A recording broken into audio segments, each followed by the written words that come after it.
Hello and welcome to this edition of Criminal Justice Natters with me, Ed Johnston.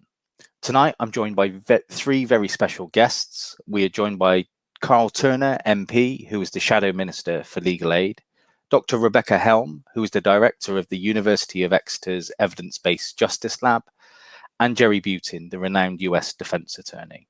We're going to discuss primarily the early guilty plea and its impact on adversarial justice. So let's get to it. Hi, everyone, and thanks for joining me today on Criminal Justice Natters. We're joined by Karl Turner, Dr. Rebecca Helm, and Jerry Butin, and we are going to discuss early guilty pleas and their sort of impact on adversarial justice. So who would like to kick off with maybe a brief description of early guilty pleas and why they're problematic? Do you want me to? That'd be great. Thanks, Rebecca seems willing to kick it off, so I'm very keen for that to happen. I'll go for it.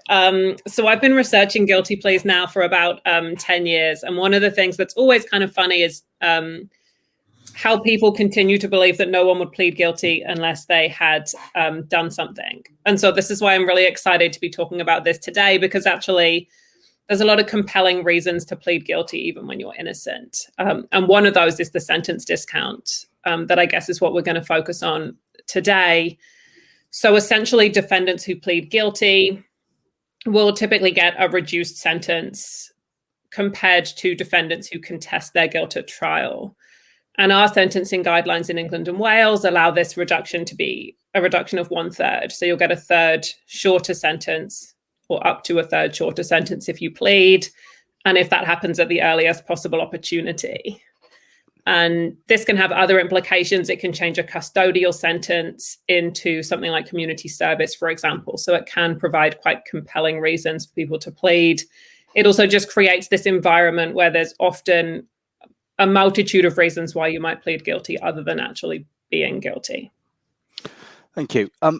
In terms of their sort of prevalence in both the USA and in England and Wales, do you think, are there a lot of cases disposed of by way of a guilty plea before it gets to trial? That was a question for America. Oh, go on, Jerry. Yep. Okay. Well, I'm sorry, for Rebecca to answer. I mean, I can speak to, certainly in America, that's absolutely the case. Statistically, somewhere in the neighborhood of 99% of misdemeanors are resolved by guilty plea, and felonies somewhere between 95 and 96% nationally.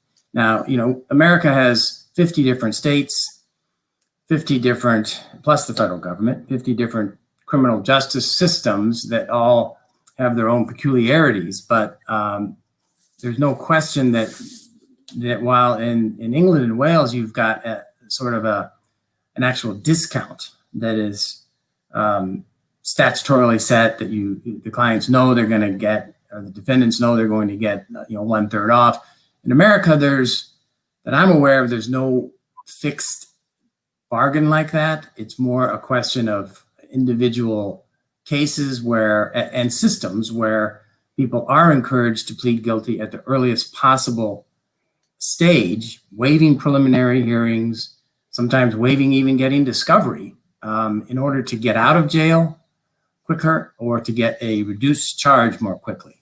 And we have what's called, and well documented now, the trial penalty, where statistically it's very clear that two people, same kind of case, one who resolves it by guilty plea, the other who goes to trial and loses, the person who goes to trial is going to get a longer sentence, almost invariably, even though every judge will tell you they don't punish people for exercising their right to trial. Statistically, it's pretty clear that they do.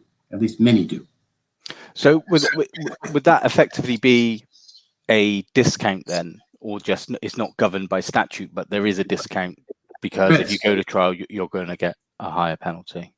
There's a discount and there's a penalty. It's however you want to look at it. Do you, this question for anyone who wants to jump in, do you think the idea, especially in England and Wales, then this statutory discount of 1/3 at the earliest possible stage, is that in itself problematic to induce these guilty pleas? I personally don't necessarily, Ed. I think I think there's a good reason for having that ability in the criminal courts. I have to say, it's been a long time since I was actually practicing in the criminal courts. I was elected to Parliament in 2010, and it was, a little bit before that I was actually on my feet in practice. But there is a good reason. For example, the fact that the victim is not required to give evidence if a plea is offered early on. But I'm really fearful, actually, because I think we're getting towards a situation where people who are innocent of criminal offences are pleading what we used to describe as pragmatic pleading. So, for an example, there'd be somebody who's potentially accused of an actual bodily harm, a Section 47, which is triable either in the Magistrates' Court or indeed in the Crown Court. It might be in a domestic setting, so it's aggravated by that fact. It's heard by the district judge in the Magistrates' Court. The judge makes a suggestion that the case could be dealt with by way of a plea, and indeed that it could be dealt with by way of a plea on a basis. So it suits the defendant's version of events more than it does the Crown's version of events. Now, given that we have a 50,000, I think it's 50,000 case backlog in the Crown Court at the moment, and many hundreds of thousands backlog in the magistrates, if you've got that defendant, that alleged defendant on remand in prison, when in fact, if they pled guilty, there'd be probably a reasonable chance that they wouldn't be serving anything like a custodial sentence. There is a tendency to pragmatically plead guilty. Now, I think that is increasing exponentially, actually, and it really does concern me. I don't think the government have given it much thought. I'm not being party political. I'm not sure the previous Labour government, which I represent, gave it much thought either. But I think COVID-19 has exposed a crisis in the system, which frankly was already on its knees. And these occurrences are increasing as a result of what's been happening in terms of backlog. So I am worried, actually. I don't know if I've answered anything, but that is sort of a rant from me. Yeah, what I think. I think you raise a couple of interesting points there, especially about the defendant who's held on remand, and if he entered a guilty plea now, time served probably means that's done and dusted, and you can get on with your life. But what about that person who's serving that time and thinks I could just park this and still get on with my life, but I didn't do anything wrong? The ramifications of a conviction is going to hold them back in some way, maybe in terms of employment or housing or whatever. And Rebecca, I noticed, or I noted in the Law Gazette article, you speak of the false guilty plea. Yeah, so I mean, a lot of my research focuses on why people would plead guilty when they're not guilty. And Karl mentioned that situation where they're held on remand in custody, but they can potentially get out of jail by pleading guilty. And that is a big one. You see defendants who essentially wouldn't necessarily receive a custodial sentence at trial, or who would receive a short custodial sentence at trial, held for long periods on remand. And COVID, of course, has made that a lot worse. And you imagine this situation, right? You're a single mother, you have precarious employment, particularly, that if you plead guilty, you can get out. Whereas if you want to prove that you're innocent, you might have to sit there. And it's actually, becoming a longer and longer period of time that people are sitting there for. I know when I looked at this in 2018, it was something like on average, you'd spend 15 weeks on remand if you were willing to plead, and a little over 30 weeks if you wanted to go to trial. It's much longer now. But when I spoke to lawyers then, 83% of them said they had clients who could get out of jail by pleading. So it's not uncommon, and I think that's definitely an important source of false guilty pleas. And then, like you say, there's horrible consequences for people once they are out of custody and have a criminal conviction that they don't deserve. Yeah. How do you think, again, a question for anyone, how do you think we can fix this idea that there are false guilty pleas so innocent people aren't caught up because it's attractive to enter a guilty plea early? I'm not sure I have the answer. I mean, as a criminal practitioner, I was always, fairly certain that a client's instructions, if a client instructed me that they wanted to enter a guilty plea, I would be making it very clear to them that had to be unequivocal. It had to be a guilty plea based on the fact that they were guilty of the offence or guilty of a lesser offence than what was charged. But I do think there is incentives now, not least because of the pressure on district judges in magistrates' courts. Even, we have something which, even when I was on my feet in the criminal courts, called the thumbscrew court, where the judge would insist on hearing the case. He or she would have, those cases for that day, and would very often put pressure on, making suggestions of how it could be, quote unquote, carved up, how it could be dealt with to avoid custody. And very often the judge, I'm not criticizing the judiciary, I happen to have a great deal of respect for them, not least because my wife is a judge. But the truth is they are under incredible pressure. The backlog is massive and mounting. And frankly, for efficiency reasons, they need to get cases dealt with. So they would perhaps threaten to reserve the matter to themselves if, in fact, it was going to be a trial. Or indeed, if it was a Section 47, the judge would probably suggest, well, if you insist then on a trial, I'm going to be committing it to the Crown Court once the trial has been dealt with. So it'll be the judge who sits hearing it, convicts the defendant, but then sends it to the Crown Court for a heavier sentence. All of that pressure is on that solicitor very often in a magistrate's court.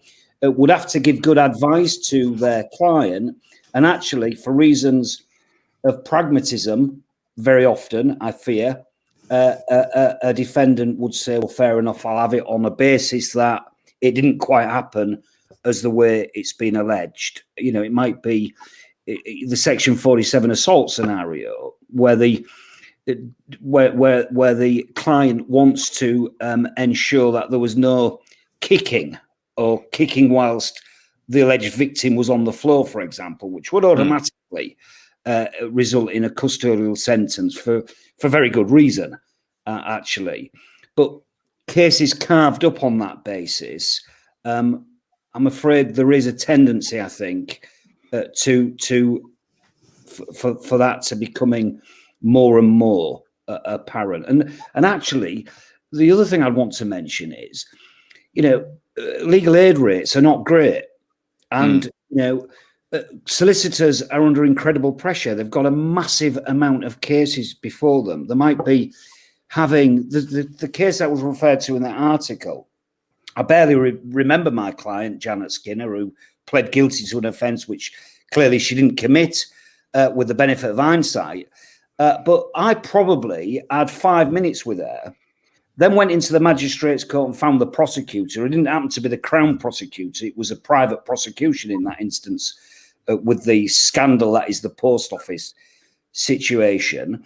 The prosecutor offers a lesser offence of false accounting.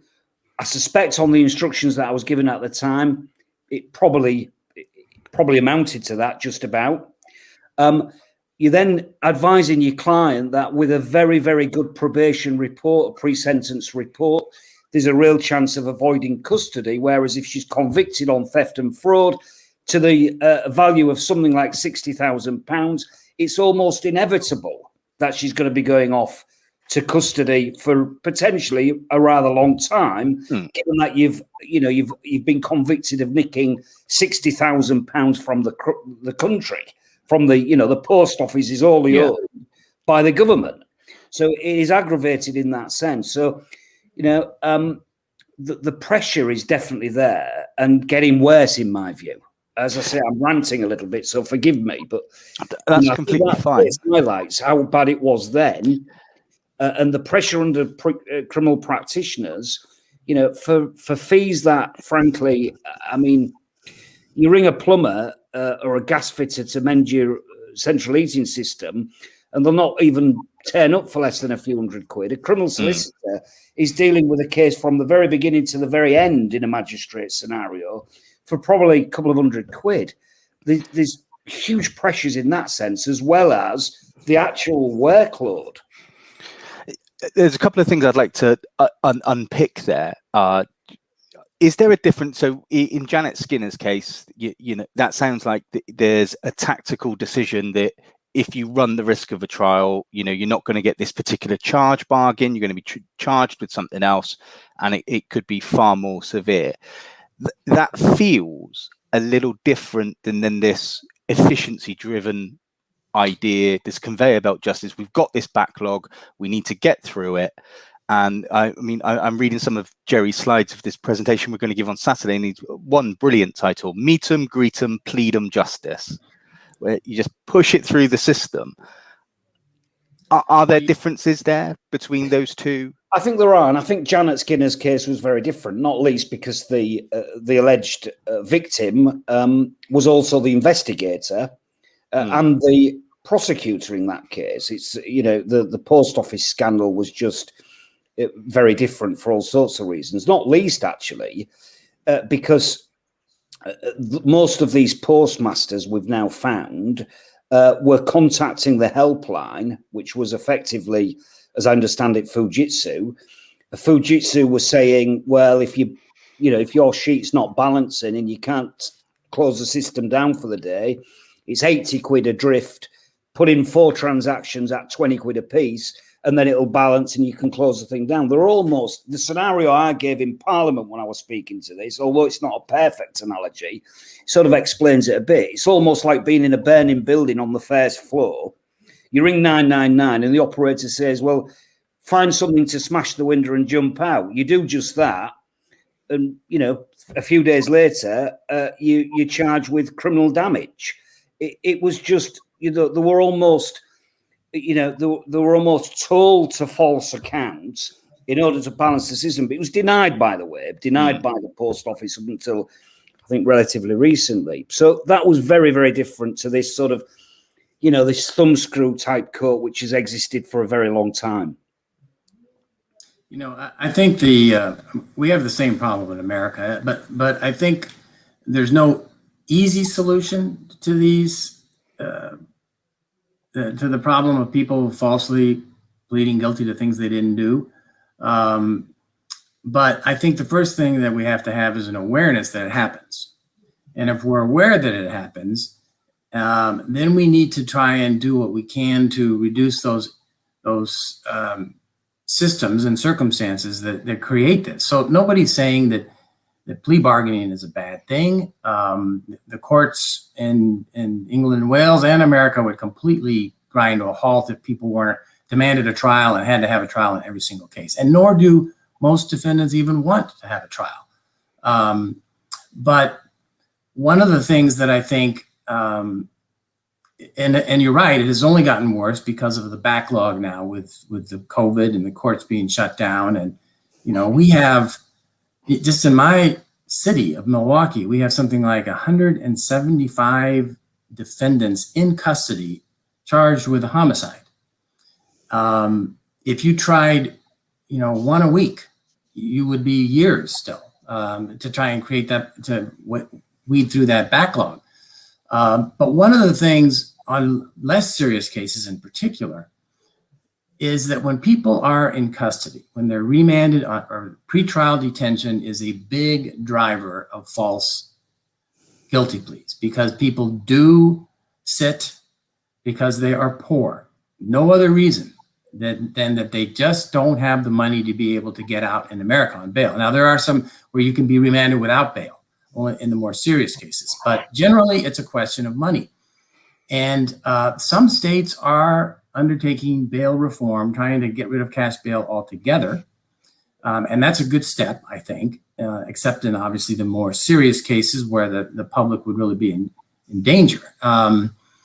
But judges are under pressure too. My wife was also a judge for about a year, and I learned a lot about what judges have to deal with. For one thing, they have a computer program, like a calendar that tells them, how many cases do they have that are 1 month old, 2 months, 6 months, more than 1 year. Are they into the red bar graphic where there's then pressure on them? This case is old. You got to get this thing resolved. Well, it might be old because it's very complex, but there is this constant churning. And so along with the issue of money when it comes to pretrial detention, the lack of money, there's also this lack of money for resources in the entire justice system. I think all aspects have been starved. We don't have enough judges. We don't have enough prosecutors. We don't have enough defense attorneys, particularly indigent defense attorneys, and court personnel. And in America, and in England and Wales, it's not like the judges can order Parliament to increase their wages or increase their number of judges. So the legislatures hold the purse strings while the judiciary is supposed to mete out justice. And it's just very, very, very difficult when it's being starved from all ends. Can I just pick up on something Jerry said? He's reminded me, actually. Sure. The reality is this, since 2010, and again, I'm not trying to make a political point, it's just the facts. Since 2010, and between 2010 and 2019, the government have closed 50% of magistrates' court and a good percentage of Crown courts. Have flogged off the estate, they've flogged off the buildings. I mean, ironically, one of which is being used as a sort of a TV studio for court drama. I mean, you couldn't make it up. It is just utterly ludicrous. So the problem, I'm afraid I don't have the answers, but the problem is not going to get better unless we have serious investment in the criminal justice system. That's what is needed, unfortunately. And, it doesn't get many votes if a party in opposition or indeed a party of government starts threatening to spend millions, hundreds of millions of pounds on the criminal justice system. Unless you're involved, unless, I often used to think of the parents who I often met whose kids had never been in bother with the police. And frankly, the regard for lawyers was not very high, especially not legal aid lawyers, until little Johnny or little Jill found themselves in the criminal justice system and needed a legal aid lawyer. So, I mean, it's just an observation, but we have to be honest about what's needed. And the reality is investment is badly needed. Selling off half the court buildings in the England and Wales is not a way to reduce the backlog. I do. I think, can I agree with what you're saying? And definitely, obviously, it would be wonderful if the criminal justice system could get more funding, and that would solve a lot of these problems. I do also tend to think, though, one of the things that I've been studying and that I'm interested in is incentives that can appeal to guilty people but don't appeal to innocent people. And I think the fact is that actually the vast majority of people who plead guilty are guilty, not all of them. But also there are these kind of systematic pockets in the system in which it's very predictable that innocent people are pleading guilty. Getting out of remand is one of them. As in Janet Skinner's case, getting a non-custodial sentence if you plead when you would be sentenced quite possibly to a long custodial sentence at trial is another. And then there's this other kind of pocket of cases where people can't really afford to go to full trial, but they can afford to plead. And I think the whole problem won't be solved without this funding, but we can also target these kind of pockets and say, what are the situations in which it's hugely predictable that innocent people are pleading, and maybe get rid of those. So I've really been trying to push for getting rid of this ability to change the type of sentence. by pleading guilty. Let's not say that you deserve a jail sentence if you go to trial, but you don't deserve a custodial sentence if you plead. And so I think targeting those is also important in reducing false guilty pleas. And I think we have an easier time in that regard here than they do in the United States, because our plea system is much more tightly controlled. It's much more consistent.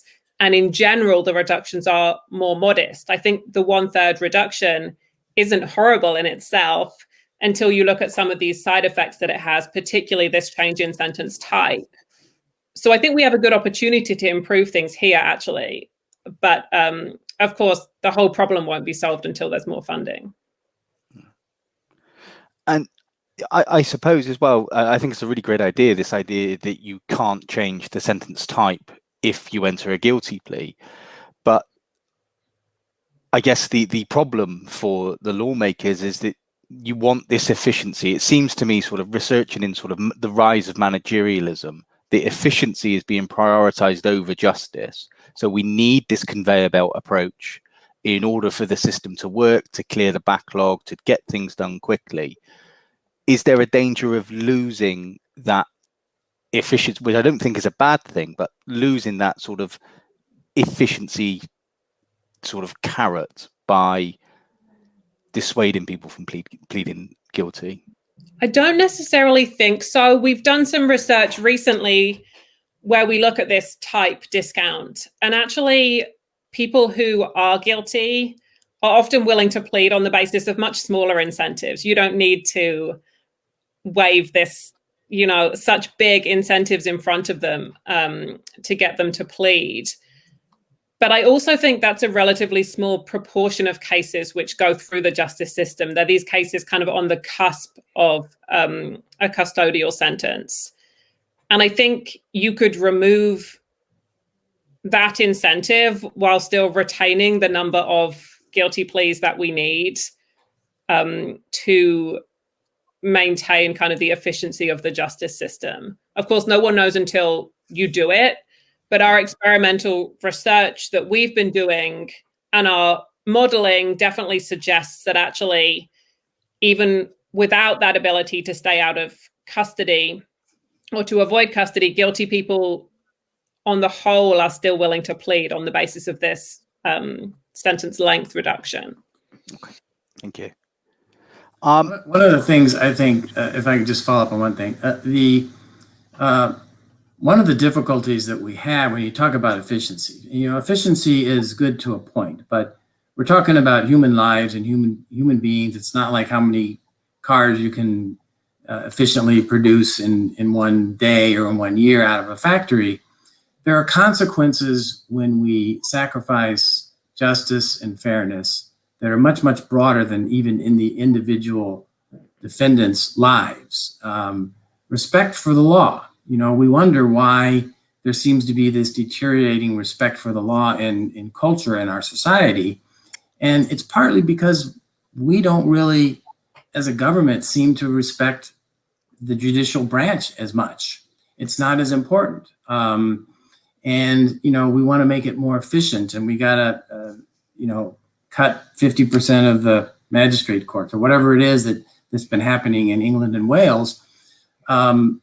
Without looking at the consequences, the long-term consequences of that, not just to the individual, but to society as a whole. And that a lot of that is going to have to be an awareness and education effort so that people really can, I'll give you one example, the whole police abuse issues in America and the George Floyd, which is 1 year ago tomorrow, as we're taping this, it has really hurt society, and particularly there are whole neighborhoods that do not want to cooperate anymore with police investigation. The number of unsolved crimes is going up because people won't cooperate.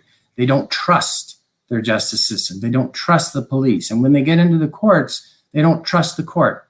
And they may be innocent. And they may say, look, if I should take this deal quickly, take the discount because I don't trust the court will give me justice, even if I'm innocent. And that's a real serious problem that we have to think about the consequences of what that does to our society when people really feel that way. One of the really interesting things about guilty pleas in this country is that there's been work which suggests that actually discrepancies in the sentencing of white defendants and minority defendants may be in part due to the guilty plea system. Actually, that's generally explained here because minority defendants are very reluctant to plead because they don't trust the system and they see the plea as almost a cooperation with the system. And when they are systematically pleading guilty less than white defendants, they end up systematically receiving longer sentences on the whole, right? Because they do go on to get convicted at trial. So I think that's another really important discrepancy, inequality, which is getting introduced by the plea system. The other one that I think is really important, that the post office case really highlighted, is that actually when defendants are pleading guilty, their cases aren't getting fully investigated. The strength of the case isn't getting fully tested at trial. So I question, regarding the post office case, what would have happened if every single one of those defendants hadn't been pressured to plead guilty by the ability to avoid jail? Would this have been investigated better sooner? Would we have seen it like these people are vigorously contesting their innocence? Maybe there's something wrong. Whereas because they were pressured to plead, we see it as, we accepted that system, I think, for much longer than we might have otherwise. I'd agree entirely with that, Rebecca. And I think actually it's what makes it even more cynical, because the post office knew when they were offering the lesser offence of false accounting in most cases, actually, I think, as I understand it, most of those defendants were offered false accounting when they indicated they were going to plead to the main offences. It really is really cynical of them, because what they was desperate to avoid was the evidence being aired in a Crown Court before a jury. I think there was at least three of those who were accused who did test it to trial in a Crown Court. I think 2 were convicted, to my knowledge, and 1 was acquitted. But actually, if there had been hundreds and hundreds of people facing a judge and jury, we'd have known, the profession, the practitioners would have known that it wasn't just a one-off. I remember having the conversation with the prosecutor at the time, and he told me, I'm sure he wasn't doing it because he was trying to mislead. That certainly wasn't the case. But he told me that this was a one-off. My client was the only person who'd been accused. We now know, with the benefit of hindsight, many, many years, that actually, the post office would tend to get 1 or 2 people a year who had the fingers in the till. All of a sudden, we're getting 10, 20 people a week. It was just unbelievable. And that's what makes it all the more cynical to me. Hence the fact that we needed a statutory inquiry. Thank goodness the government have finally conceded it has to be, because we need that evidence. We need to hear about that evidence. And we need to know what people knew, when they knew it, and, how much cover-up and at what level the cover-up was going on. I happen to think, actually, it was from, the executives at the post office to the civil servants, indeed, potentially, dare I say it, even ministers who were either misled or were allowing the wool to be pulled over their eyes. Do you think there's a problem in terms of the post office case that they brought the prosecution themselves as well? So it seems to be, a built-in desire to hide any wrongdoing and shovel it all under the floor. Absolutely, I do. I think, with any ordinary criminal offence, it's the police who investigate it. You get an opportunity to have the initial evidence put to them in a police station scenario. The defence lawyers have a chance to test that even before it's charged. And, the prosecutor is impartial and objective. I'm sure the prosecutors for the post office would have been if they'd have known what the disclosure was and, that they should have been disclosing. Frankly, they were just not saying the stuff that was undermining the prosecution case and assisting the defence. They just weren't getting it. The impartiality didn't exist. You might have a police officer who's desperately keen to make something stick, but actually, when it gets to a CPS lawyer, they're also under time pressures of course, CPS solicitors are under pressure as well, but they do have an opportunity to sit back, look at the evidence and make a decision objectively without any particular axe to grind. They've never met the defendant, for example, and they can make that decision as to whether it's charged or not independently from a professional standpoint. That didn't happen with the post office. It was those prosecutors were instructed at the very last second. They didn't have any involvement in reviewing the evidence. It was all done completely separately by the investigators and presented to the independent prosecutors, which just firms and solicitors actually up and down the land who were instructed to prosecute individual cases. I don't criticize any of those solicitors at all. They were lied to just as much as the defendants, and the defense barristers and solicitors were lied to as well. Just, I know you're all very busy, so this is pretty much my last point, if we just have time to squeeze this in. You mentioned the idea of assisting the defense, Karl, and I think that's very interesting in terms of that, disclosure or discovery is wrapped up in this. And when this system fails, for whatever reason, we have defense lawyers that are working on offering advice on a partial picture of the facts. How can you get full and frank legal advice, especially in terms of whether to plead guilty or not guilty, when you're only operating on this partial picture, and any failure to comply with the with the disclosure regime, there's no sanctions for the prosecution? A, how important is that? And B, how can that be fixed? And that's a question. If you could all answer that, that'd be great if you have thoughts. Well, I don't have the answers to the question, so if you don't mind, I'll suggest, what I think the issue is. I think very often, the post office was something that highlighted this very much, because the defendants were never, very rarely, instructed solicitors to advise them in the interview stage. Some of them were interviewed in the post office. Very often they were waltzed up the stairs in the within the business and interviewed in the bedroom, with tape recording being turned on. The requirements of the Police and Criminal Evidence Act were barely complied with, actually. So there was no opportunity for a solicitor to be giving advice from a very early stage. Now that happens now, unfortunately, in criminal proceedings where people are not represented in a police station. You call into a police station or you're arrested. Do you want a solicitor? Well, it's going to take 3 hours, the custody sergeant might say. Very often not true, in fact. But they will probably refuse the right to be represented in the police station. That takes away the opportunity for the solicitor to have a real feel of what the evidence might be. They've not had the disclosure prior to interview. They've not had an opportunity to think about what the potential defences might be, etc. They're representing that client very often, like me with Janet Skinner, the first meeting of which is on the concourse of the magistrates' court when I've got probably 10 minutes. The magistrates, if it's a lay bench, or the district judge, sending the court usher out to say, "Where are you, Mr. Turner?" That is a real problem. And, I'm afraid I have no idea what the answer is, but it certainly is a huge and a significant factor, I think. Thanks, Karl. Well, the disclosure is certainly an issue. How quickly it happens, discovery, we call it in America. And, even if you are an attorney who is available in an early stage of the representation in America, let's say you're hired and you go down for the interview with the police, or you're there for the charging decision that the prosecution might make, unless the prosecutor shares with you the packet of police reports, you still don't have sufficient information to be able to advise your counsel.